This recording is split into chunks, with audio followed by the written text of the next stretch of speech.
We come to verse 16 of the 9th chapter of the Gospel of John. We are dealing with a controversy that's now beginning to arise among these who are the religious leaders, the Pharisees, a kind of subcommittee, I suppose, of the Sanhedrin, who've heard the testimony of the man who was born blind and is made to see by the miraculous intervention of Jesus. And there's obviously some difference of opinion here that's becoming increasingly notable. And we see the evidence of that as we come now to verse 16, elegon.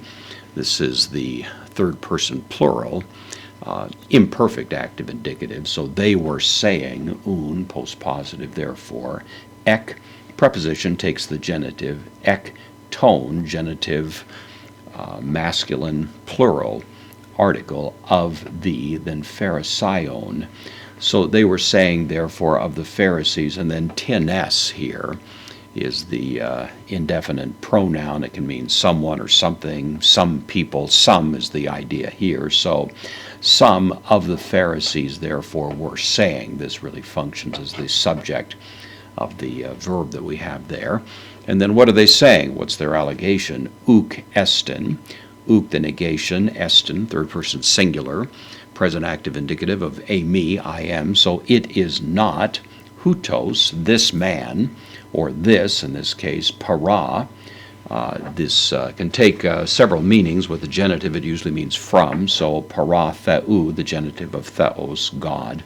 So it is not this man from God, ho anthropos. The fact that ho anthropos is put in at the end of this phrase is really almost a contemptuous addition. This man, the man, is not from God. It is clear that he cannot be, and of course the evidence that they tender for that proposition is hoti, because, conjunction, to sabbaton, because the Sabbath. Here the Sabbath is in the accusative, so the Sabbath, u tere, from tereo, to keep. This is the first person or third person singular present active indicative of this contract verb. So this man is not from God because the Sabbath he does not keep. The Sabbath, the accusative, direct object of keep. But now we have the contrary view, aloi, others of the same Pharisaical society there, de, postpositive, elegon, same as here. Others were saying.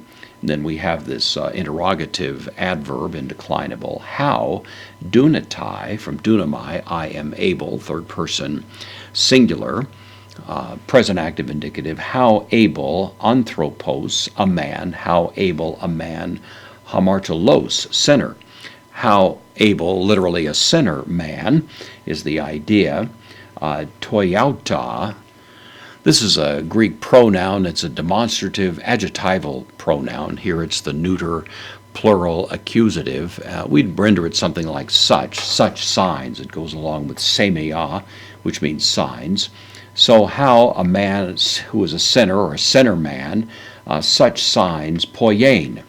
And again, from poieo, to make or to do, this is the infinitive now, the present infinitive. How would such a man who is a sinner be able to do such signs? And then we hear, interestingly, kai, the connective, schisma, a schism, a split, a division, ein, so a division was, in autos, among them, in autois, the dative plural masculine here. So there's a split in the house here. The Pharisees, who are evaluating the situation, are winding up on two different sides of the conversation. Some think that anyone truly from God could never violate their little scrupulous distinctions and rules that they've applied to the Sabbath, which are part of the Talmud, but certainly not part of the Mosaic Code. Others, of course, are looking at the rather conspicuous evidence that this man must be from God because the signs that are accompanying his life, and particularly the Exhibit A that they have standing before them right here in the form of this man who was born blind and now manifestly is able to see.